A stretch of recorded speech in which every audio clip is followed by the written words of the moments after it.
The $1 trillion lie. America's water crisis is 10x worse than they tell you. The taps coughed air first. Then the heat hit 112.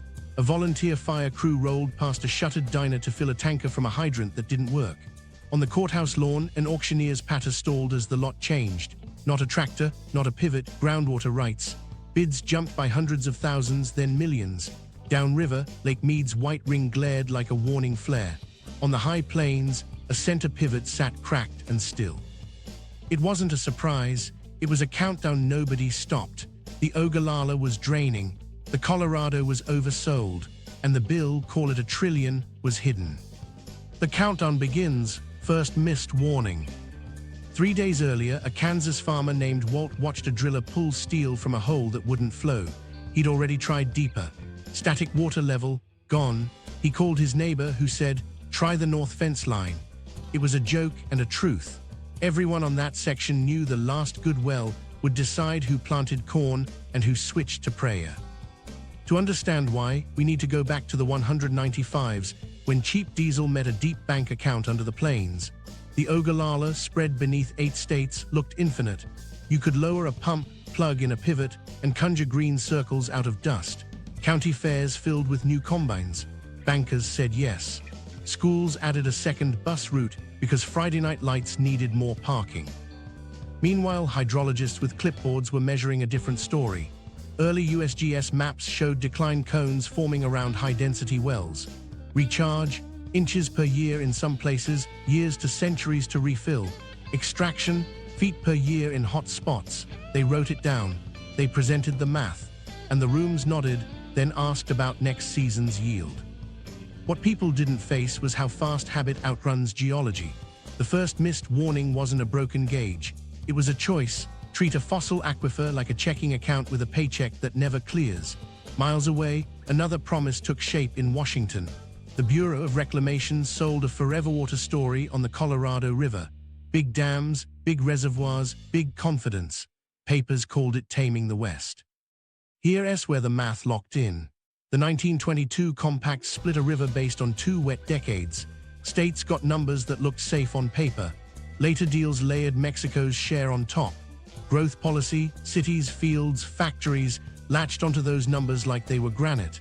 But the river didn't read the compact. It read snowpack, temperature, windblown dust, and time. While that was happening in the Rockies, a salesman in Garden City told a room of producers, "Your grandkids will irrigate this ground." He believed it. The bank believed him. So did Walt's dad. They installed meters when they had to. They filed water right paperwork because you had to. But the real enforcement came from the sky and the pump gauge. If it rained, you backed off. If it didn't, you didn't. Use it or lose it wasn't written into the aquifer, but it might as well have been written into the culture. Stakes were everywhere, even if nobody framed them that way. Nationally, beef, corn, wheat, the backbone of grocery aisles and export bins, leaned on that hidden reservoir. Locally, a single good well could keep a pivot turning long enough to make the bank happy and the school open. On the river, cities made promises, subdivisions, business parks, data centers. The brochures showed fountains and lakes. The contracts showed junior and senior rights, but homebuyers didn't read those. Meanwhile, something else was happening below the topsoil. Each new pivot pumped a pressure shadow into the aquifer. Water didn't flow like a stream, it seeped through sand and gravel, slow and stubborn. Declines weren't neat. A farm could pump fine while the neighbor's screen went dry. That bred urgency. Drill now or be the first to lose. In Texas and western Kansas hot spots, the drop turned from inches to feet. Wells deepened, then some died. The Bureau's engineers built buffers in the desert, Lake Mead, Lake Powell, to smooth bad years. They worked until they didn't. Dry years strung together. Evaporation stole phantom water from the surface. The bathtub rings grew, but for a long time the lights still came on, water still came out, and the headlines stayed elsewhere. Underground, the fuse burned faster. Back in 1963, a young hydrologist taped a graph on a basement wall in Dodge City, projected saturation thickness versus pumping. The lines crossed in a year his class would retire. He wrote a note in the margin, "We can choose the slope." The report reached a shelf. Local coffee shops talked hail, commodity prices, and the new co-op. The slope steepened. Micro story. On a winter morning in the late 197s, Walt's dad and two neighbors stood around a new pump motor on the back of a flatbed. They'd pooled cash because one guy's well was strong and the other two were limping. They bolted the motor down and shook hands. "We'll make it square at harvest," one said. It was neighborly and practical. It was also the first quiet admission that water had become a shared risk, not an endless individual asset. What kept the countdown quiet was success. Yields improved with seed tech and fertilizer. A good year papered over a bad one. Banks refinanced. Equipment got bigger. You could feel prudent while the gauge fell because the invoices cleared. On the river, ribbon cuttings and tourism shots masked the legal fiction underneath. Allocations stacked on averages that wouldn't return. This was the moment everything changed, though nobody called it that. When the narrative shifted from drought to drawdown. Drought ends. Drawdown only ends when you stop. The first missed warning wasn't a siren. It was a shrug, over and over, every time a model said unsustainable and a season said we made it. While the high plains roared, the River West signed a contract with a drought. The buffers would blink red later. For now, out on Walt's section road, the driller tightened the last joint and nodded. "You've got water," he said. For a while, the countdown kept time. Paper water versus wet water. 3 miles from Walt's field, a county clerk unlocked a metal drawer and slid out folders thick with signatures. Each one was a promise, an acre-foot with a date stamped on it. Senior, junior, the order mattered more than most people knew. On paper, this county had more water than it would see in a decade. Wet water didn't care. To understand the fight that was coming, you have to see how rights outran reality. The doctrine was simple: first in time, first in right. A ranch that filed in 1908 could keep irrigating alfalfa long after a subdivision with a 1998 right turned off its taps. People talked about priority like it was a character trait. It was survival. When flows dropped, cuts started at the bottom of the stack and climbed. Seniors slept. Juniors woke to shut off notices. But there was one problem baked into rules that sounded practical at first and cruel later. Use it or lose it. Conserve too much, and a neighbor could argue you didn't need that full amount. So ditches ran on cool days. Pivots swept corners that didn't need it. A farmer in Yuma, Arizona, joked he irrigated the county road to keep his right clean. He wasn't really joking. Meanwhile, municipal planners were selling tomorrow's houses with yesterday's water. A home builder flipped through glossy renderings, cul-de-sacs, pools, artificial lakes, and pointed at a line in a utility letter, assured water supply. What the line didn't say was that the city's portfolio leaned on junior rights. In a dry year, those rights were the first to go quiet. The concrete got poured anyway. For a long time, Lake Mead and Lake Powell made it all look fine. The big blue buffers evened out the noise. When the river ran low, the reservoirs leaned in.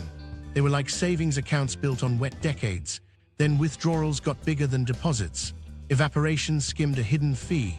The white ring at Mead rose like chalk marks in a kid's growth chart, each year taller, each year harder to ignore. Stakes right now: seniors would keep water while juniors watched faucets sputter. Entire tax bases, new schools, fire stations, bond-backed roads depended on rights that could vanish with a letter. A dairy with a 190s decree felt bulletproof. A distribution center with a 200s permit felt like it was standing on a trapdoor.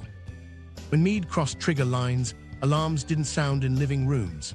They went off in boardrooms. Shortage tiers kicked in, set by federal rules tied to reservoir elevations.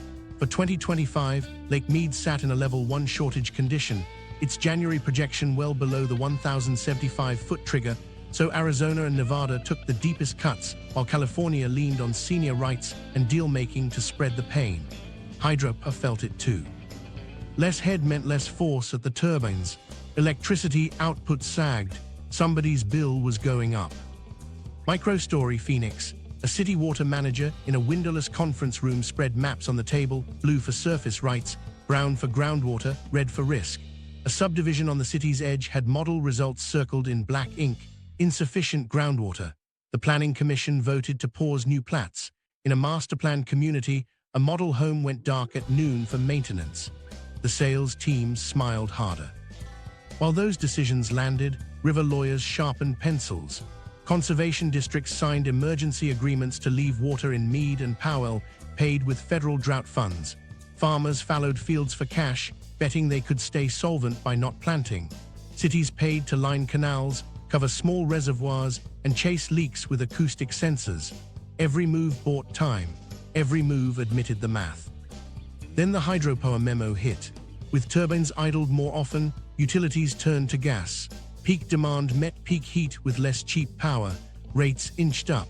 A family in Henderson asked why the electric bill jumped in September when the thermostat hadn't moved. The answer traced back to a reservoir's elevation line. Courts filled with filings. A water judge weighed snowpack curves against signatures older than the courthouse. He knew the law said paper first, river second. He also knew the river was saying no. He drafted an order that would make 10 people happy and 1,000 angry. Unknown to most of them, across tribal lands, another set of rights carried weight often ignored. Many tribes held senior claims recognized on paper, but pipes and pumps never caught up. Households hauled water in barrels, while cities downstream bargained acre-feet like chips. As shortage tiers deepened, tribal leverage rose. Negotiations shifted tone, leases in exchange for infrastructure to finally bring running water home. Back on the plains, use it or lose it still warped behavior, but people began testing the edges. One irrigation district piloted use it and bank it, crediting conserved water to a ledger that couldn't be grabbed by the next guy. It was a small rebellion against a century-old incentive to waste. It worked in that place, that year. The politics were harder than the plumbing. Meanwhile, federal studies set the next season's posture. The 24-month study out of reclamation projected Lake Mead staying in shortage and Lake Powell releasing a mid-elevation volume, 48 million acre-feet, to balance grim inflows and legal obligations. On paper, it penciled. On water, it pinched. Micro-story, Marina. At Lake Powell, a foreman moved dock anchors again, chasing the shrinking shoreline. Houseboats creaked on mud. A ranger measured the drop against a bolt on a piling and made a note. The note became a dataset. The dataset became a meeting. Paperwater had built subdivisions, dairies, and expectations. Wetwater was writing a new script, line by line, in elevation marks and pump curves. The buffers had blinked red. Underground, the fuse hissed louder. The Ogallala's vanishing bank account. While the river lawyers argued over tiers and triggers, the High Plains watched numbers on well logs turn from tolerable to terminal. Recharge here isn't a season, it's a century. In parts of the southern Ogallala, new water trickles in like a leaky faucet, millimeters to inches a year. Meanwhile, pumps pull feet. A bank account that took geologic time to build is being burned through in a couple of human generations. County by county, the colors on the map shifted from pale to warning. In the Texas Panhandle, screens that once sat 10 feet below the water table now hung in air. Western Kansas lit up with hot zones along old buried channels where the aquifer had been thick and forgiving.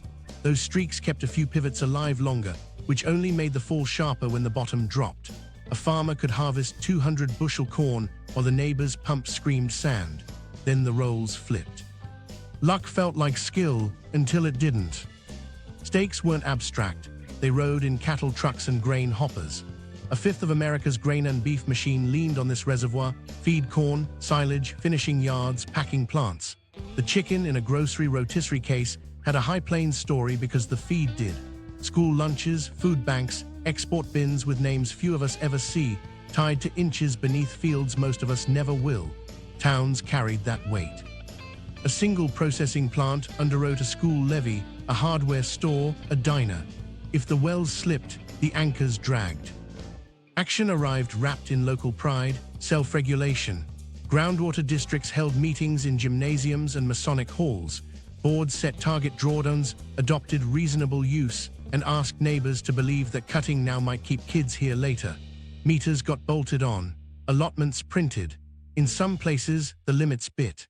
In others, lines were drawn at what felt possible, not what geology demanded. 5 dry years in a row turned too little, too late from a warning into a description. Meanwhile, machines told the truth in metal. Pivots that used to draw 30 gallons a minute per foot started sucking air. Pressure gauges jittered. Variable frequency drives tripped alarms. Wells deepened, another length of steel, another invoice. Then a driller hit the base of the aquifer. There was nowhere else to go. In those zones, salt and nitrates crept up from older layers, pulled toward the void. The water that remained got harder to treat and more expensive to use. Impact hit balance sheets first. Land values wobbled. Fields with strong saturated thickness appraised like beachfront. Fields across the fence got priced like a house with a cracked foundation. Lenders developed a new bedside manner, friendly questions about water levels, then tighter terms, higher reserves, appraisals with footnotes that read declining reliability. Consolidation followed. Operations with cash and thicker water bought neighbors. The cafe's corkboard added 2 more for sale flyers. Micro-story, west of Garden City, the school board met to redraw bus routes. A feedlot cut half its pens after 3 wells tested marginal. 40 jobs gone. The superintendent laid out a map with longer loops to pick up kids who used to live closer in. A mom asked whether the marching band would still have uniforms. No one had an easy answer. The Booster Club scheduled a fundraiser and skipped the part where they used to irrigate the practice field. While that was happening, the spreadsheet that kept ag running got messy. Diesel costs rose because pumps ran longer to lift the same acre-inch. Fertilizer bills climbed. A pivot that finished a circle in a day took 2 because the flow rate sagged. Insurers asked for water logs before they wrote policies. Bankers wanted a plan to switch to sorghum or dryland. Deficit irrigation, feeding the crop at the right growth stages and starving it when it could take it, worked in trials. In fields where the pump couldn't hit the timing, it didn't. Water quality turned into a health line item. Rural districts tested more and issued notices that sounded like boilerplate but mattered. Don't let infants drink this. Blending and treatment showed up as rate hikes. A rancher opened a bill and saw the line he used to ignore had doubled. He looked at a windbreak of dying cedars and wondered which cost more to lose, the trees or the water. Culture cracked in ways hard to chart. Potlucks thinned. Friday night rosters shrank. The volunteer fire department struggled to fill shifts because families moved to where taps worked and fields didn't hiss air at sunrise. Dust advisories arrived with wind forecasts. Bare fields, dry lake beds, and busted crusts put grit in the air and coughs in clinics. There were bright spots. A handful of counties implemented quotas with teeth, LEMA-style caps, meters reporting near real-time, compacts that spread pain on purpose. Crop rotations shifted, more sorghum and wheat, fewer thirsty corn acres, wells stabilized, yields steadied at a lower plateau. Towns that chose that path kept schools open and cafes busy. But even there, the climate clock asked for more inches when inches were the one thing you couldn't conjure. What nobody put on a sign at the county line was the truth that governed all of it. This wasn't a drought that ends with a good winter. This was a drawdown that only ends when people pump less than nature repays. The Ogallala's bank account has a balance, a ledger, and a slope. Communities are deciding, in public and in kitchens, which slope they can live with. Cities on borrowed time. While the high plains counted inches underground, desert cities kept betting on growth curves that assumed tomorrow's river would look like yesterday's. Phoenix, Las Vegas, and the Front Range had turned water portfolios into engines, carefully layered rights, reuse, storage credits, and political nerve. On paper, it looked resilient. Then model runs landed like verdicts. In Phoenix, a stack of groundwater simulations told a blunt story. Not enough assured supply to keep stamping cul-de-sacs on the map at the same speed. The state drew a circle in the far suburbs and said, pause, no new approvals that lean on stressed aquifers. A builder stared at a letter that didn't mention granite countertops or mountain views. It said insufficient groundwater. Curbs were poured. Model homes were staged. Sales signs said future phases pending. The air between those words carried the cost of a bet that didn't pencil. Phoenix's portfolio still had pillars, salt and verd rivers, a straw to the Colorado, and banked groundwater credits. But assured stopped sounding like forever when the Bureau's 24-month study projected Lake Mead locked in a level 1 shortage for 2025, and Lake Powell stuck in a mid-elevation release Tier 7, 48 million acre-feet leaving Glen Canyon, elevation lines still below comfort. The 1,075-foot trigger wasn't a rumor, it was a line the reservoir crossed and stayed below. Arizona and Nevada ate cuts. California leaned on senior rights and side deals. The city finance office translated it, higher risk, higher cost, fewer easy options. Las Vegas had already treated conservation like identity. Reuse turned flushes into credits. Turf bans ripped out front yards. Hotels tracked drops like accountants. A third intake tunneled through bedrock to chase a falling lake. It bought time. Meanwhile, Lake Mead hovered around a third full. Hydropower's head thinned. Hoover's older turbines lost efficiency until newer low-head units carried more weight. The kilowatt-hour price that once floated on cold, cheap water moved with gas and heat waves. A family in Henderson opened a bill, saw a surcharge tied to hydrologic conditions, and nudged the thermostat up. On Colorado's Front Range, Denver and fast-growing neighbors quilted portfolios, transmountain diversions, reservoir shares, junior rights on creeks that ran like they remembered a cooler century. HOAs fined brown lawns while water departments begged people to keep them. A university model flagged a cluster of alluvial wells sagging faster than expected. One city quietly halted annexations for 6 months and called bond analysts.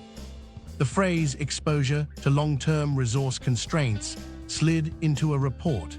Council members learned that 3 words can nudge an interest rate. Stakes weren't fountains and golf. They were mortgages priced on perpetual growth, municipal bonds backed by ratepayers, and pension funds tied to utility revenue. If new taps slow, cash curves bend. If new sources cost 5 times more, the bill lands in a mailbox.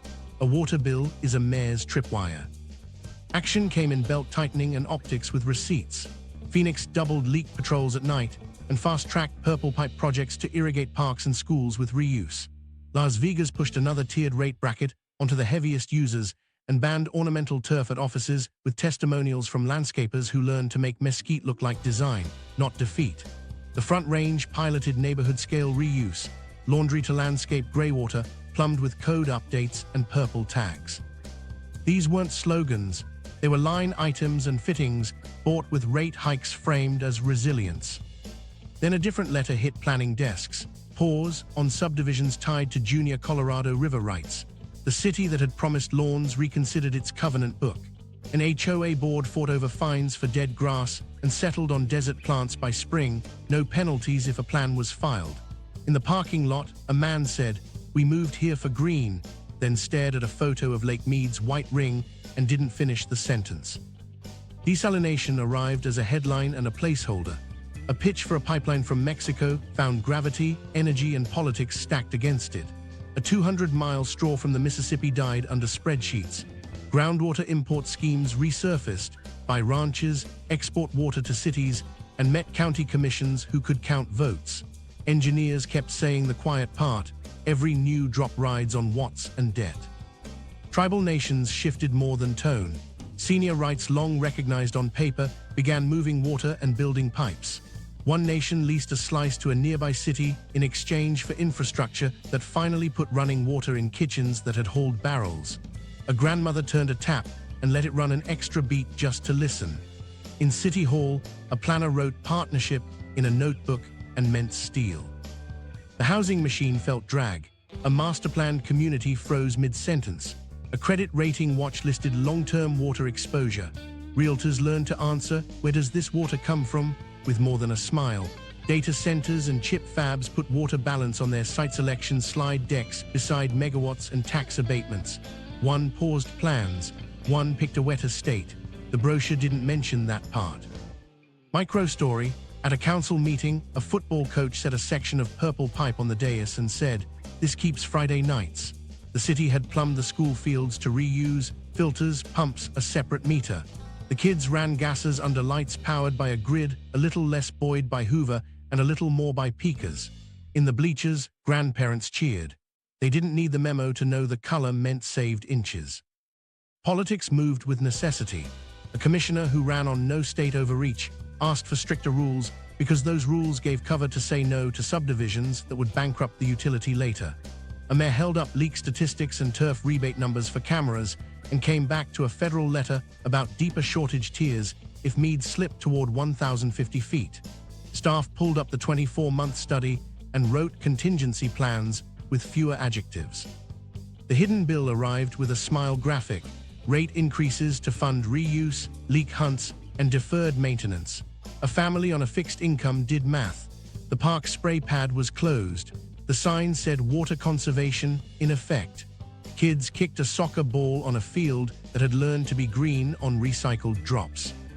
Cities had marketed certainty. The river and the aquifer wrote in elevation and inches. Borrowed time runs out when interest compounds faster than deposits.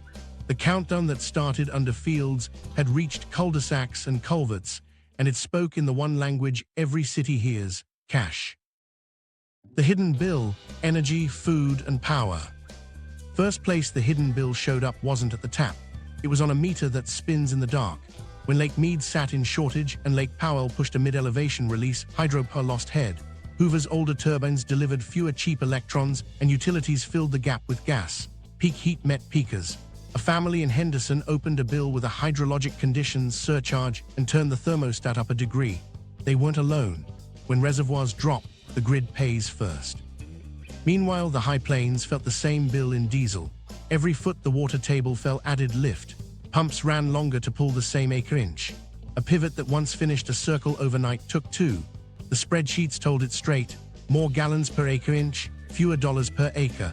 Corn that held at 220 bushels with 18 inches now needed 22, and the pump couldn't deliver 22 on time. Deficit irrigation works on paper. It works in fields only if timing and pressure show up together. Fertilizer didn't wait its turn. Natural gas tied to global swings made ammonia expensive just as heat stressed crops. A dairyman in eastern New Mexico sharpened a pencil, priced hay and feed, looked at his wells, and culled the herd he'd built over decades. He kept genetics. He lost milk checks that had paid for braces and a roof that still leaked in hard rain. Down the chain, processors shifted. A lettuce packer whose winter contracts leaned on desert acres called growers and got silence. A produce buyer walked a cooler with empty racks and texted stores, "No romaine until Thursday, spec change approved." In Albuquerque, a shelf card said limit 2. A mom put one bag in her cart and left the second for the next person, doing math in her head that started with water and ended with dinner. Hydropower's slump changed physics for businesses that needed cold, steady power at night. Data centers that had banked on reservoir head rewrote PPAs with hedges and shivered at volatility. A chip fab looked at water balance and power curves and picked a wetter state. Phoenix had reuse and grit. Boise had snow. The hidden bill also blew in on the wind. Bare fields and shrinking lake beds threw dust. ER visits for asthma ticked up on windy weeks. A county road crew closed a stretch because tumbleweeds stacked like hay bales. The school bus detoured 20 minutes and burned diesel that wasn't in last year's budget. None of that showed up in a water line item. It showed up everywhere else. Food banks saw the ripples first. Donations dropped as processors cut shifts. Demand rose as grocery bills climbed. A volunteer stacked pallets and recognized a brand she used to buy when shelves were full and steady. "It all looks the same until it doesn't," she said, and slid the case onto a dolly. Action looked like triage. Feedlots bought cattle from farther north and paid the freight. Trucks ran longer. Exporters called overseas buyers and said there'd be a gap. They used weather words. The word missing was water. On the grid, agencies offered to cycle AC compressors at peak in exchange for a bill credit. Households signed up because $5 mattered when eggs cost more than last summer. Here's the knot: every fix rides on energy, and every energy fix drinks water. Covering a canal saves inches, but takes concrete, steel, and labor. Reuse turns flushes into fields, but membranes need pressure and pipes need pumps. Desal can help on coasts with cheap, clean power and smart brine handling, but moving that water over mountains costs watts people notice when the sun hits 112. Stormwater capture helps where geology accepts it, but basins, screens, and recharge wells need crews and checks signed in public. Microstory: a supermarket manager in Tucson walked produce before opening. Bin 7 was empty again. He briefed staff, "Tell them fields are fallowing for system conservation. Sub-spring mix when we can." A woman showed at 8, headed to bin 7, stared and asked, "Again?" He nodded. "Thursday." She bought carrots, paid more than last week, and didn't look back. Inflation had a place to live. Water scarcity nudged power prices, which nudged freight. which nudged processors' margins, which nudged your receipt. A contractor delayed a truck payment. A teacher cancelled a weekend trip. A retiree filled a bucket from the shower to water a lemon tree that might not make it through August. The feedback loop clicked into a rhythm you could hear. Lower lakes mean less hydropower, more gas, more emissions, warmer nights, thirstier soils, more pumping, more diesel. The bill wasn't a catastrophe in one place. It was 1,000 small cuts. Each cut felt like a choice. None of them were. Accounting didn't help because the ledger was split on purpose. Pipes and pumps sat on a city's balance sheet. Diesel lived on a farm's. Dust landed in a clinic. Hydropower shortfalls hid in a utility's fuel adjustment. The true number, call it $1 trillion over time, spanned bond prospectuses, fuel surcharges, lost yield, hospital visits, emergency grants, and checks paid to not plant. You won't see it on one invoice.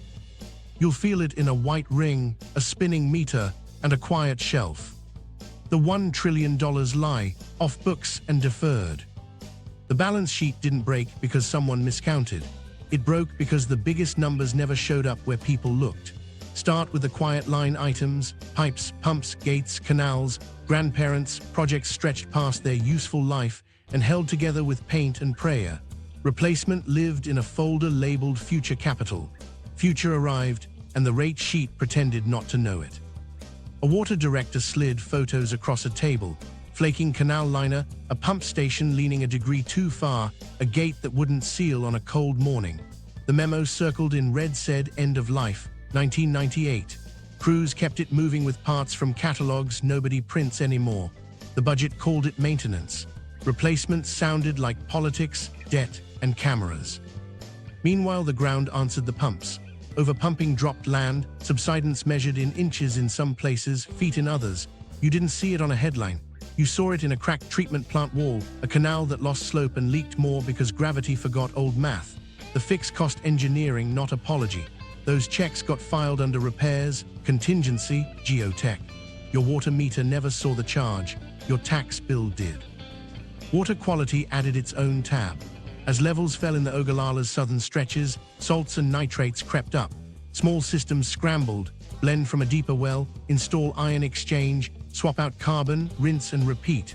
A rural district approved 6 figures for new media to keep infants safe, while the board president manned a bake sale for uniforms. The paper ran the bake sale photo. The purchase order sat in a binder. Externalities made the liar's budget work. Dust from dry fields and lake beds clogged lungs and clinics. Stream banks slumped and pushed bridges into weight limits. Habitat collapsed where trickles used to run, and mitigation showed up on road budgets. A refuge bought water on the market to keep a wet patch wet for birds that didn't vote. None of that showed under water. It spread everywhere else. Then came the fixes that double as problems. Cities issued bonds for purple pipes and leak hunts, calling it resilience. Good call, also debt. Those bonds assumed growth curves that paid for themselves. When permits paused for lack of assured supply, the math frowned. The bonds didn't blink. They demanded payment whether lawns got planted or not. Federal drought funds landed like tourniquets: pay to fallow, pay to conserve, smart triage, short-term by design. They didn't replace gates that stick, linings that crumble, or turbines that need new guts to run on lower heads. An engineer tapped a spreadsheet and said, "We're patching sidewalls while the belt shreds." The room nodded and asked for a ribbon-cutting date. Micro story: in a county budget meeting under buzzing lights, the sheriff asked for 2 cruisers, the library for longer hours, the roads for culverts. The water district slide filled the screen: arsenic treatment upgrade, canal relining, pump rebuild, match for state grant. The total beat all other requests combined. The chair exhaled. "If we skip this, we can't drink." The sheriff settled for 1 car. The librarian folded her flyer. The vote passed. Everything else shrank. Wall Street learned to say acre feet without blinking. Funds bought senior rights like toll roads. Cities leased water across decades to dodge pricier projects. Farmers took checks and fallowed to pay down notes. It worked on this quarter's report. Off the page: a school losing a levy base, a cafe losing breakfasts, a fire station with longer response times because the closest hydrant lost pressure. Insurance priced what people pretended not to see: wildfire smoke over dry forests, dust from bare fields, outage risk from low hydro, water scarcity exposure for processors with thirsty cooling. Premiums crept. Carriers stepped back. A plant manager stared at a renewal double last year's and said, "We didn't have a fire." The broker pointed at a map shaded red. Added up, replacing mains older than the people they serve, relining canals that leak a river's worth in drips, raising dams or not, and living with either choice, retrofitting Hoover and Glen Canyon gear for low ahead, upgrading treatment to chase chemistry pulled from the deep, buying water for fish and people, paying farmers not to plant so someone else can flush, cleaning plumes that move as groundwater moves, settling lawsuits when compacts meet empty reservoirs. Then stack bonds, interest, rate hikes, tax levies, lost yields, clinic bills. $1 trillion isn't hyperbole, it's the sum of what we pushed off. Here's the lie we told: water is cheap. It was, because we priced the wet stuff and hid the steel. We celebrated growth and buried depreciation. We called emergency funds success and pretended temporary means free. We exported the bill to the next mayor, the next board, the next family who bought a house under a blue sky flyer. Rituals protected the illusion, balanced budgets that skipped replacement, no new taxes that guaranteed bigger bills later, ribbon cuttings that framed rust just out of shot. People who stood up and said, "Price truth," got branded anti-growth or anti-farmer. They weren't. They were pro-mass. The playbook exists. Where communities put the full cost on the bill, lifeline rates for basics, steep tiers for waste, they used less, fixed more, and slept. But telling the truth means saying out loud what the countdown has whispered for years. The bill isn't coming. It's here, and every month we pretend otherwise turns interest into dust, cracks, and coughs. Politics, laws, and the incentive trap. By the time the white ring turned from curiosity to clock, the fight moved to rooms with microphones that never quite worked. The rules were older than suburbs: prior appropriation, first in time, first in right. The economy said grow, the climate said less. Every meeting started with those three voices talking over each other. In a packed auditorium on the Front Range, ranchers in pearl snaps sat beside software engineers in branded fleeces. A state official clicked to hydrographs and compact deliveries. "We have to cut." The ranchers heard hay and calves on a chopping block. The engineers heard higher water bills and paused permits. A city attorney raised a hand. "Our ratepayers didn't cause this shortage." A man in row 4 muttered, "Neither did the snow." The judge at the back took notes and kept his face still. Prior appropriations' clean logic hid a trap. It rewarded those who got there first and used the most. Use it or lose it wasn't a slogan, it was law. Conserve too much and you risked shrinking your right. Cities that drove down per capita use risked proving to regulators they didn't need as much. The rational act, save, could look irrational on paper. So politics bent around the trap. Bills arrived with names like anti-speculation and flexible sharing. Lobbyists underlined one clause and smiled, then circled another and frowned. Subsidies and insurance aimed to stabilize producers and ended up steering inches. Crop insurance paid when heat and short water cut yields. Conservation grants bought meters and soil probes for 2 seasons and vanished with the next budget. A lawmaker said, "We don't pick winners." The spreadsheet did quietly by paying better for pumping than pausing. In a committee room, a producer said, "Don't punish success." He meant, "Don't cut me because I saved." Compact renegotiations creaked like old gates. The lower basin argued the upper didn't deliver its 10-year rolling average. The upper said climate, not people, erased snow. California arrived with senior rights and lawyers who knew every footnote. Arizona pointed to CAP cuts and asked not to pay twice. Nevada held up turf bans and reuse and asked for credit. Mexico brought minutes 319 and 323 and a delta that still remembered water. Tribal leaders sat with senior rights recognized on paper and pipes long unfunded. Every sentence ended with "subject to litigation." Lawsuits multiplied because uncertainty became policy. A developer sued a state for halting plats in a basin with bad groundwater models. A district sued a neighbor for pumping across a line drawn before GPS. A tribe sued for infrastructure to use rights promised decades ago. Each case took years. Each year dropped something else: Mead's line, Powell's head, patients in kitchens where bills stacked. Microstory: in a quiet courtroom in western Colorado, a ditch company wanted its full call on a 1906 decree. A nearby town with a junior right argued health and safety. The judge stared at the law paper first and at the hydrograph river thin.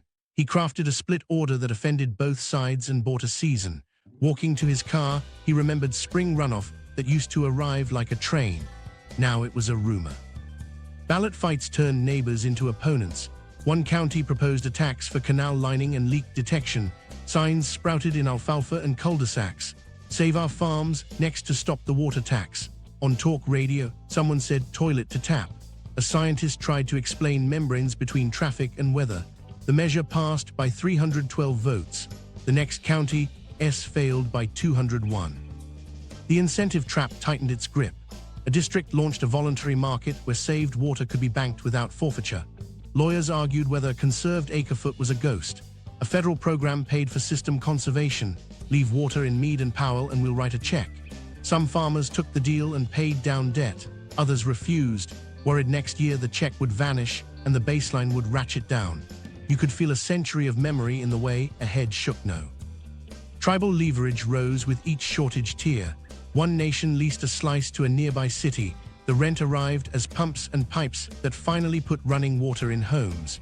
A grandmother turned a handle and smiled without words. Downtown, someone tweeted about giving away water. They didn't know that right was older than the state. Unknown to them, across the high plains, crop insurance and federal programs still paid better for pumping than for pausing. A state tried to tie payments to measured reductions. A senator killed it in committee. We can't hamstring producers. That same week, a school board in a drying county combined football teams and retired a mascot. This was the inch-by-inch turn. Courts began recognizing conserved water as a thing that could live in a ledger, not vanish. Use it and bank it left pilots and became policy in pockets. Cities rewrote assured supply letters to mean water in hand, not hope. Tribes signed funding agreements that put steel in ground. The big fights post, rules, priority paying, subsidy reform, stayed stuck in rooms with no clocks. While halls argued, the land kept the verdict.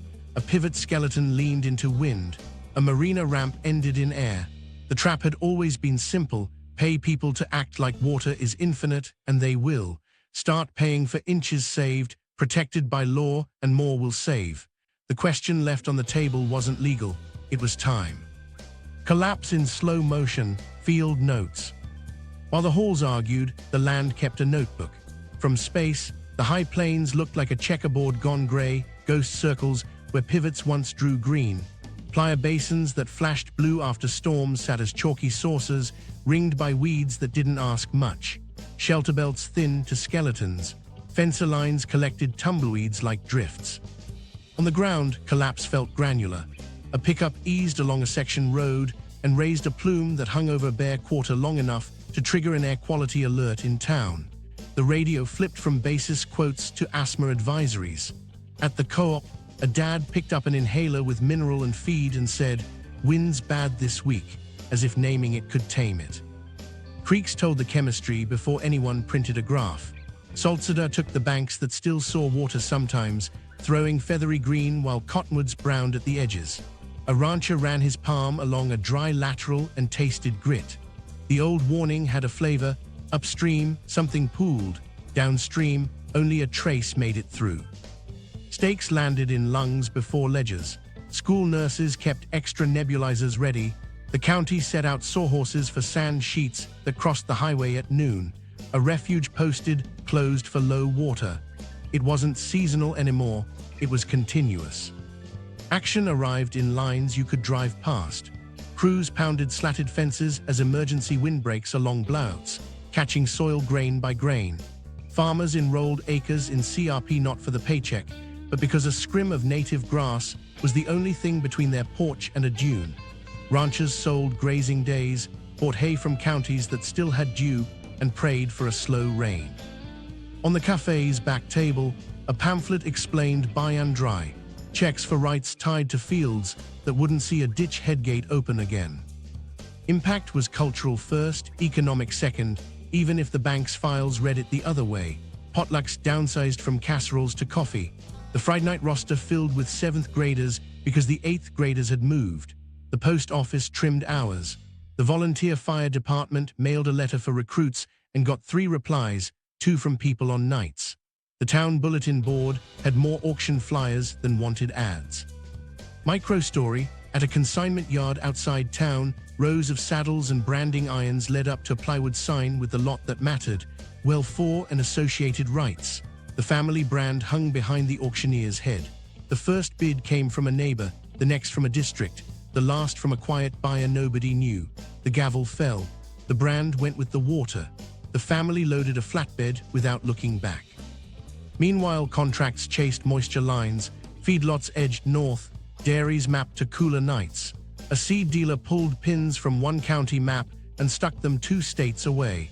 The gas station kept its lights on but closed the grill at noon. Noon used to be a thing. The land's signals multiplied. Pliers forgot their spring. Cracks made more cracks. A hot wind stripped the dark from topsoil, leaving a pale crust that shed what little rain fell. When storms did come, they came hard, carving rills across fields and roads, carrying seed and fertilizer to the next draw. Road graders that used to move after harvest now chased washouts most of the year. There were counterpunches. A district replanted shelter belts with species that could stand heat and thirst: juniper, hackberry, elm where it made sense. Neighbors pooled cost-share and dug a recharge basin at the lip of a plier, catching a rare gully washer and giving it a night underground. A rancher split pastures with more polywire and moved cattle fast, giving brittle grass a chance. Inches mattered. They measured them with coffee cans. Buy and dry cut ragged lines. A farmer took a city's check, paid his notes, and shut the gate. His neighbor stared at a dry headgate and understood no check was coming for him. The corridor that followed drew a culture map. Cafe open Sundays only on one end, a new pool table and fewer neon signs on the other. Wildlife moved with the water's memory. Pheasants held in CRP and vanished where weeds took the corners. Deer crossed more roads as cover thinned. A kid riding shotgun counted hawks on fence posts and stopped at 2 where he used to get to 10. His dad watched dust devils skip across a field they once rented and didn't say a word. Micro-story: a school principal flipped through forms at a folding table, transfer requests, bus route changes, free and reduced lunch. A note from the band director asked about uniforms. She wrote hold beside it and circled a grant application that promised lights for the field if the city finished the purple pipe by fall. The booster club put pie auction on a whiteboard and didn't mention how the grass would be green. Field notes don't write conclusions, they write dates and weather and what the wind took. Here, collapse didn't arrive as a single break. It arrived as a pivot skeleton, a plier that stayed cracked, a ranch brand sold with a well, an inhaler sliding across a counter. The planes don't speak in headlines, they exhale. Lately, it sounds like a cough. Food web whiplash, national ripple effects. While the planes coughed dust, the food web lurched. Contracts that had lived for decades on the Ogallala shifted zip codes like birds changing flyways. Feedlots edged north along wetter isobars. Dairies packed entire herds into trucks at dawn and chased cooler nights. Packers redrew supply maps with thick markers, fewer arrows out of the southern high plains, more out of Nebraska and the Dakotas. None of it felt like strategy, it felt like survival. Stakes landed in paychecks and lunch trays. A packing plant that anchored a Kansas school levy cut 1 shift, then 2. The tax base thinned, 40 families left. In Idaho, another plant added a shift and called it growth. The town that lost the trucks lost everything attached to the trucks: timing belts at the auto shop, 4-H sponsorships, the church roof fund. The town that gained argued over water that used to be theirs and now powered someone else's economy. Action moved through purchase orders. A grain company that wrote winter contracts in the Panhandle started taking meetings in Sioux City, dangling a basis premium for August delivery. How? A farmer asked. Springs don't run in August.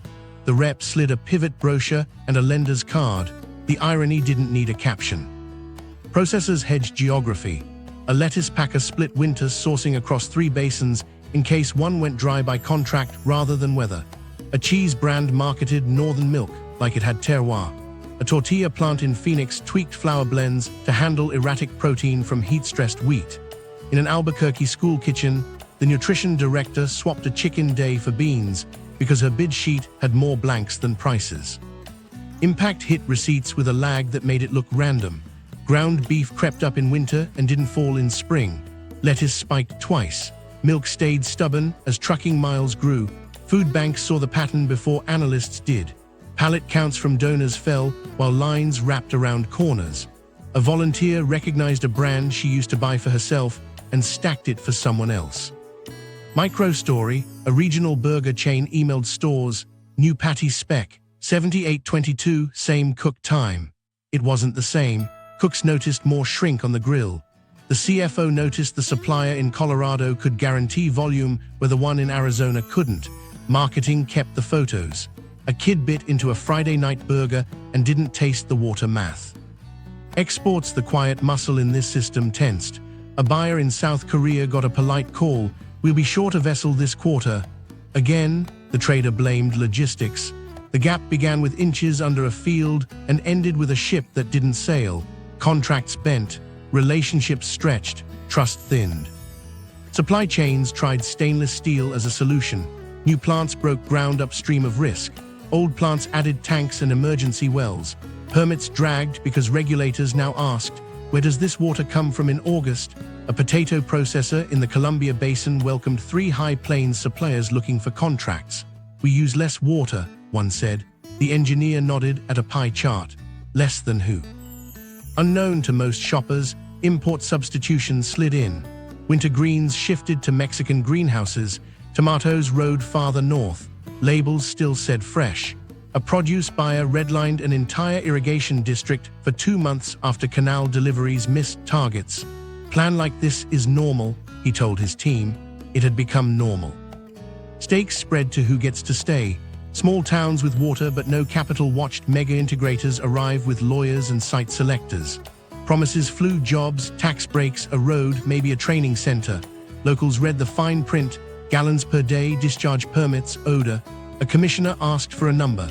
The answer filled a whiteboard. Chairs scraped. Action at household scale turned into defense. Gardeners tore out grass for fruit trees and drips, not to save money, but to control uncertainty. CSA signups jumped. A ranch family started selling freezer beef direct on Facebook, shipping coolers with dry ice to zip codes 3 hours away. The UPS driver added a route.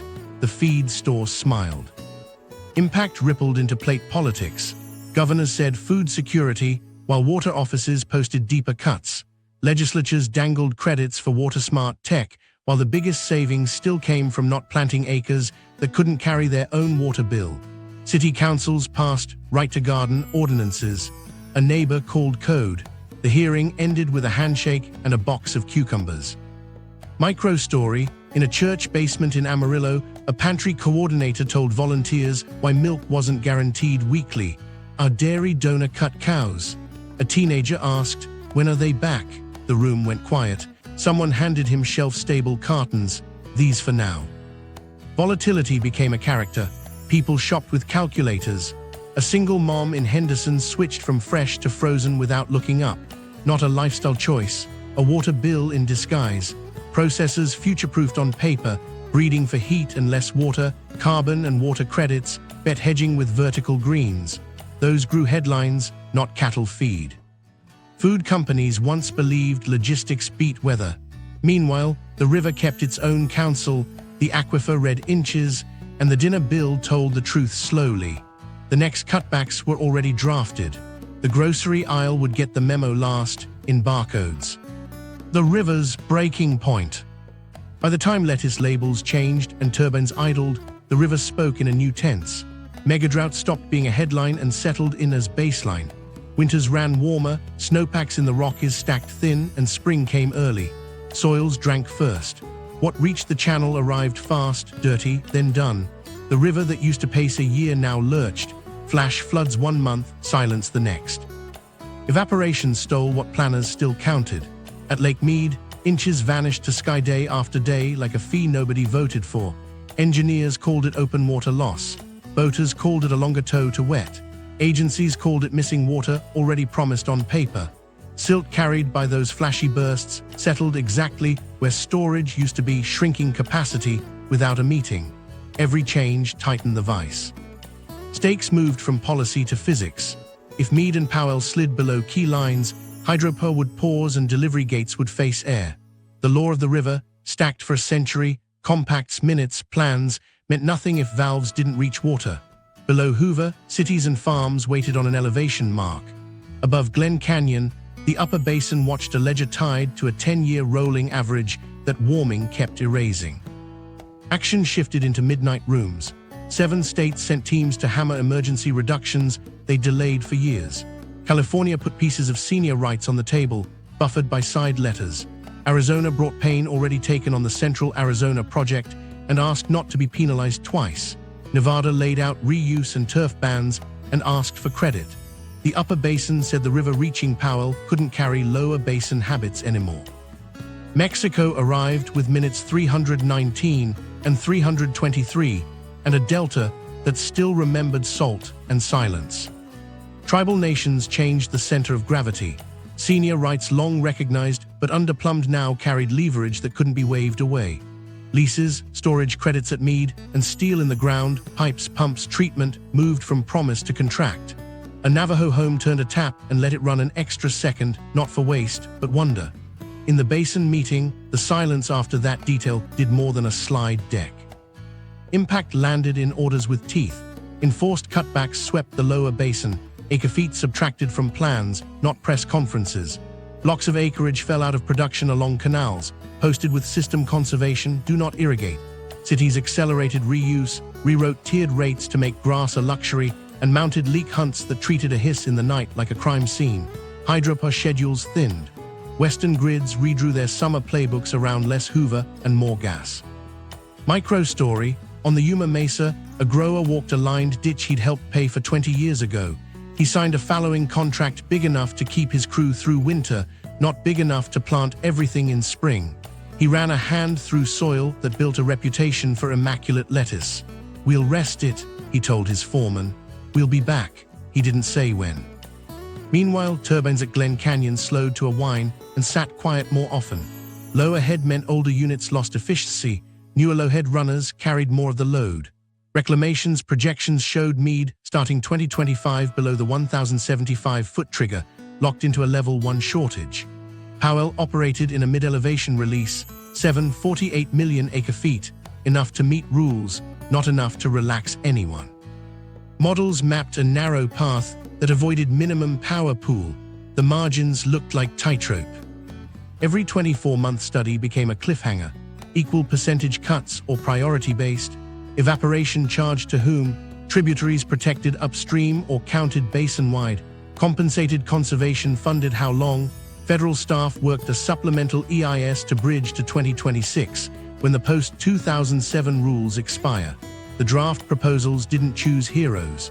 They assigned pain.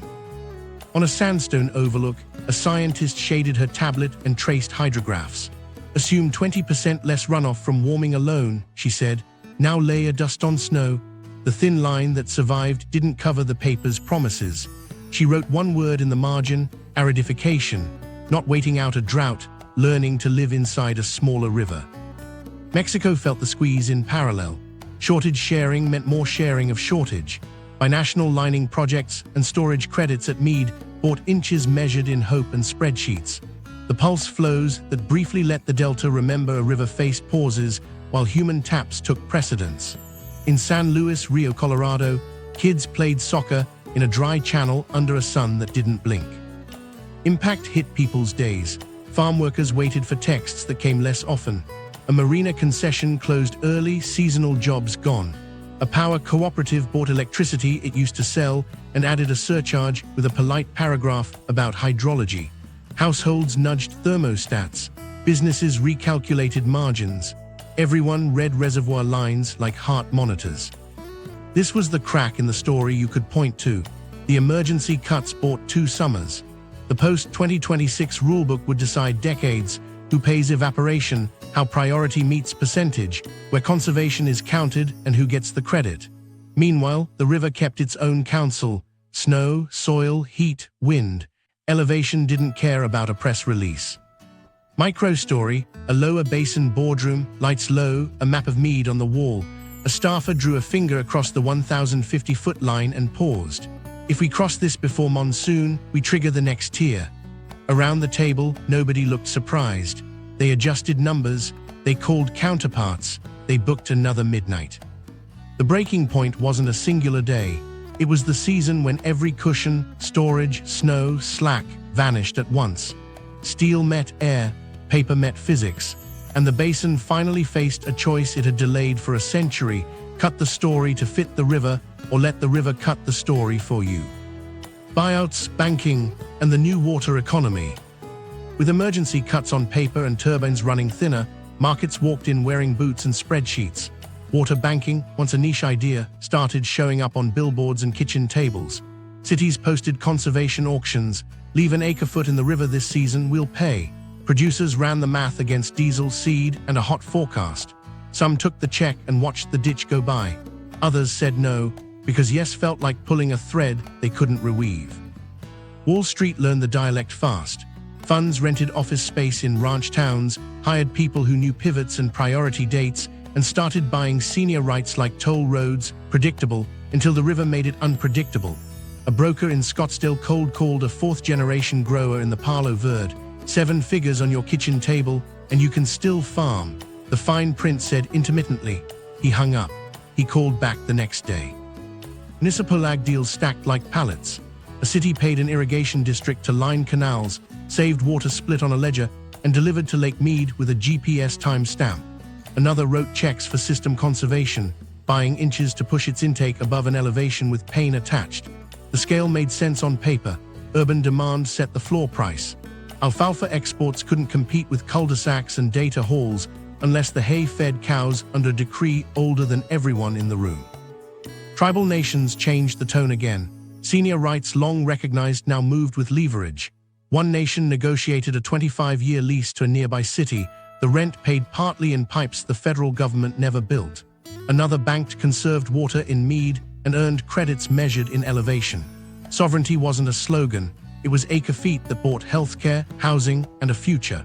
Speculators took notes, then learned where the line was. Impact on the ground looked like a slow redraft of maps, where urban price set the benchmark, fallowing for cash crept from pilot to pattern. Checkerboards of brown spread along canals that used to run all summer. Permanent dry-up corridor became a term of art and a line on an assessor's screen. Schools built for a peak that never returned closed wings. Church pews slid forward. Micro-story, in western Kansas, Elena sat at her kitchen table with 2 letters. One offered a 10-year lease, cut pumping 40% in exchange for a fixed check and tech help. The other reset loan terms after an appraisal flagged declining water reliability. Her daughter's tuition bills sat between them. Elena signed the lease, swapped half her circles to sorghum, and told the banker she had a plan. She did. It cost her more than money. Trading apps followed the money. A rancher in northern New Mexico posted a short-term late-season lease. A brewer in Albuquerque placed a bid with a marketing partner tag. A conservancy district watched the feed and built guardrails. No exports beyond the basin, no hoarding, published the price. The rules held until a lawyer found a seam. A judge stapled them back. Cities harden demand the way planners harden streets. Tiered rates turned green lawns into status. Turf buyouts paid by the square foot, but required real plants, shade, mulch, and drip. Codes banned decorative grass outside stadiums and parks on reuse. Long contracts with farms promised emergency supplies on bad years in exchange for capital today. It looked like stability. It felt like a mortgage on someone else's weather. When a wet winter surprised everyone, the checks still went out. Contracts don't melt. Sovereignty met liquidity at angles that needed care. Tribes fielded partnership offers dressed in respect and SPVs. Some walked. Others took deals that put steel in the ground and water in homes, then used the cash to buy back land sold a century ago. In a chapter house, a council member held up a map with a purple pipeline and said, "This is what the court meant." Losers were easy to miss at first. Custom harvesters with one fewer circle, seed reps who lost their best route, kids whose after-school job was stacking bales, not bussing tables 2 towns over. A diner that opened at 5 a.m. for irrigators now opened at 7 and cut pie. The new economy paid checks in cities and leases in the country. it didn't tip well. Speculation spooked regulators into writing sharper lines. States tightened anti-speculation rules, prove beneficial use with teeth, show end users, cap transfers that hollow counties. Meanwhile, use it and bank it, spread, letting conserved water live legally without vanishing to the next call. That one change bent behavior more than 1,000 PSAs.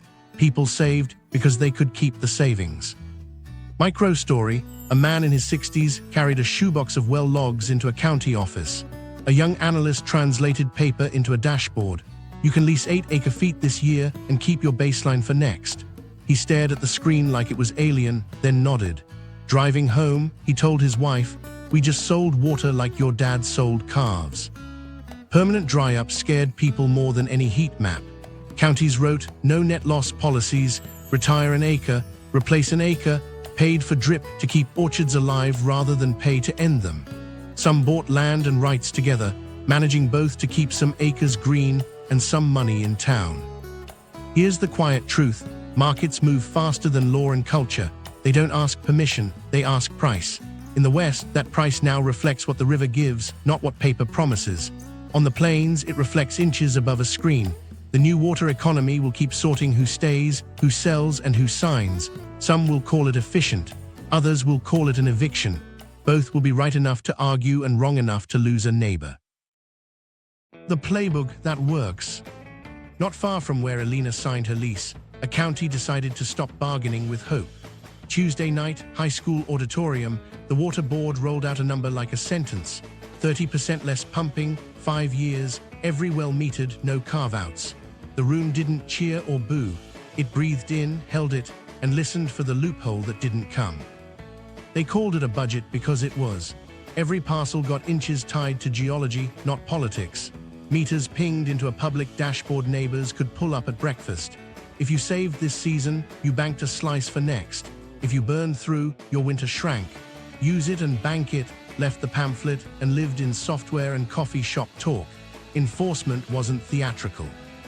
One big operator blew past his line. The board docked his next allocation and posted the penalty with a single sentence: rule applied. Crop rotations shifted like a school marching into formation. The extension agronomist hauled laminated charts down dusty roads, sorghum hybrids that stayed cool under heat domes, dryland wheat that liked a timely 2-inch rain, deficit irrigation schedules that fed plants when it mattered, boot and grain fill, and starved them when it didn't. A grower who'd chased 230 bushel corn admitted 140 might be the new ceiling on 10 inches. He hit 150, slept more, and stopped bribing his pump to be a fire hydrant. Deficit irrigation turned into science you could do with a pickup and a phone. Soil probes blinked green or yellow on screens. Variable rate pivots pulsed in wedges, not circles. Tuesday at midnight, when the wind laid down, 2 inches went where physiology said now. Thursday at noon, under 107-degree sky, the pivot napped. Yields didn't win plaques, they paid notes. The city matched the farm's math. Leak patrols ran at 2 a.m., listening to mains with digital stethoscopes, chalking asphalt where the hiss sang. Purple pipe projects jumped the queue, schools, parks, medians, tied to filters and separate meters that turned flushes into summer grass. Tiered rates sharpened so the top bracket felt like a luxury tax on green. Turf buyouts arrived with rules: no fake grass, real shade, native plants, deep mulch, drip. A sloppy cooling tower cost more than a press release. Micro story: the football coach rolled a chunk of purple pipe into a council meeting and set it on the dais. This keeps Friday nights. The city had plumbed the school fields to reuse. The team's grass stayed green in August on water that had already been cleaned twice. The grandparents in the bleachers didn't care about membranes. They watched kids run gases under lights that glowed a little steadier because Hoover had help and peakers didn't carry the whole night. Community turned the dashboard into culture. The co-op posted an inches saved leaderboard next to corn futures. Top saver got free coffee and a paper crown someone's kid made. It sounds small until you've lived where rain is currency. School announcements added, Zone 3 is trending hot between birthdays and bus changes. Shame did some work. Pride did more. Fairness didn't take the month off. A small operator asked why he should cut when the city could afford rebates. The board wrote a loop: urban rebates fund rural meters, Rural cuts unlock urban growth credits. A tribe upstream offered storage for conserved inches in exchange for cash to finish a pipeline. Steel went in the ground, taps went live in kitchens, and a ledger line turned into water you could hear. Both councils called it respect. Banks learned new collateral. Lenders offered a quarter-point discount if you joined the Capan dashboard program and shared logs. Lower water risk meant better paper. Appraisers put stable well under cap in bold. Land across the fence without a plan sold slower. Consolidation didn't stop. It stopped being a fire sale. The graphs that came back felt like a miracle because they were boring. Hydrographs flattened, not up, not down, flat. Springs paused their slide. A few wells nudged upward after a wet spring and a winter of restraint. Ambulance runs on windy days ticked lower as emergency windbreaks caught soil. The clinic stocked inhalers anyway. The cafe went back to running out of pie on Saturdays. Cities rewrote assured supply letters to mean water in hand, not water in hope. Builders shifted to infill because the suburbs couldn't clear hydrology. A planning commissioner held up a new rule in a meeting: no lawns on potable outside parks and schools, period. The landscaper at the back said, "We can make shade look pretty." He got the contract. Not every vote passed. One canal lining bond failed by 201 ballots. 2 months later, a parade of potholes and a shut-off letter flipped a precinct. The second vote passed by 312. People learned to read a 24-month study like a weather forecast. Mead below 1,075 feet meant the city's surcharge hit Tier 3. The council pre-wrote the press release and waived shut-offs during heat waves. None of this outran physics. Summers still asked for inches the aquifer wouldn't give. But a budget turned climate from a bully into a parameter. The town didn't get rich. It got stable. Kids still wore band uniforms. Friday nights stayed under purple lights. The joke at the cafe shifted from rain dances to leaderboard standings, and strangers could tell by the way people waved that a rule had stopped being an enemy and started being a habit. Future scenarios: forks in the dry river. The meetings, dashboards, and midnight calls all point to a fork already under our feet. One path is a soft landing. It looks like budgets with teeth across sub-basins, transparent caps, public meters, use it and bank it, stitched into law, not pilots. Cities lean on reuse until it's boring. Farms shift rotations so water stress dense yields without breaking a season. Hydropower plans for honest head and pairs with storage that doesn't drink. Growth ties to water in hand, not in hope. Prices rise, then settle. The river is smaller, and our promises shrink to match. Soft landings don't arrive by speech. They show up in dull graphs and familiar routines. Tiered rates that bite at the top, lifeline rates that protect the bottom, shut-off moratoriums during heat waves, and leak hunts that treat every hiss like lost money. They show up when assured supply letters mean real wet water under a date, not a clause. They show up when courts protect conserved inches in a ledger, tribes see steel in the ground, and farm programs pay first for saved water that keeps towns alive, not just acres retired for someone else's growth. There's a hard landing. It starts in court. Compact talks stall. The Supreme Court ruling rewrites obligations. Emergency federal rules pick winners by priority date while turbines face air. Junior municipal rights go dry in a week. Moratoriums spread from specific basins to whole counties. Bond downgrades push rates up just as power surcharges land.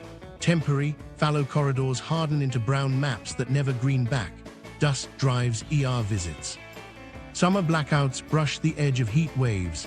Insurance steps back from processors and neighborhoods where scarcity stops being a forecast and starts being a bill. Migration follows invoices.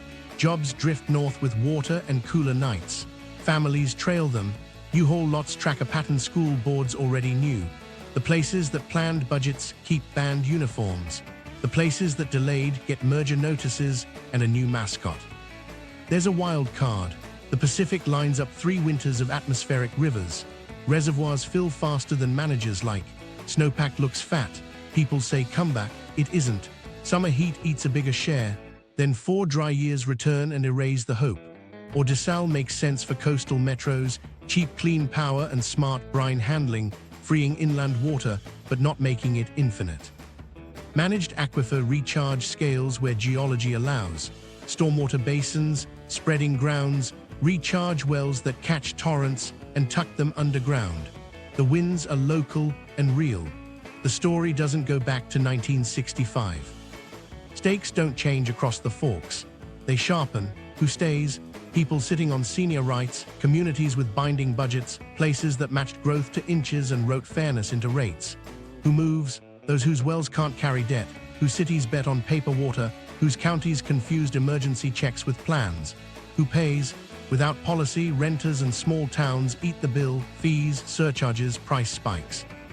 With policy, the heaviest users pay first, Lifeline tiers keep taps on, and public funds aim at leaks, tribal plumbing, school HVAC that doesn't choke on dust, shelter belts and pliers that hold soil and rain. Action is the same in every path. Timing is, pick binding budgets before a judge does, fund maintenance like it's the field that feeds Friday nights, price truth, a floor everyone can live under, a top bracket that makes waste expensive and investment obvious. Lock use it and bank it into statute. Write growth letters that expire if the hydrology shifts. Put steel where rights have been words. Tie ag payments to measured cuts and community outcomes. Jobs, schools, green corridors. So fallowing is a tool, not a slow goodbye. Impact, if we move early, looks boring on purpose. Flat hydrographs, fewer emergency memos, credit ratings that stop whispering, school rosters that don't shrink, utility bills that bump once and then rest. If we wait, we'll buy the same fixes under sirens and lawsuits with interest added. Either way, the river is smaller and the aquifer finite. The question is whether we choose our pain or let it choose us. This fork isn't metaphor. It's in a kitchen with a stack of envelopes and at a council dais with a purple pipe. It's a tribe signing a lease that funds pipes to homes. It's a farmer circling sorghum hybrids and a city planner crossing out lawns. It's a family nudging a thermostat and a coach holding purple plastic that keeps a field green in August. We don't get to vote on snow. We do get to vote on budgets. Resolution and meaning. We sold tomorrow's water to fund yesterday's growth, and the invoice now arrives as dust, surcharges, brown maps, and quiet school gyms. If you want the fixes that work, watch the next chapter, Counties that Flattened Hydrographs and Kept Friday Nights. Subscribe, share this with someone who still thinks water is cheap, and jump to our follow-up on binding budgets and purple pipes that saved a town.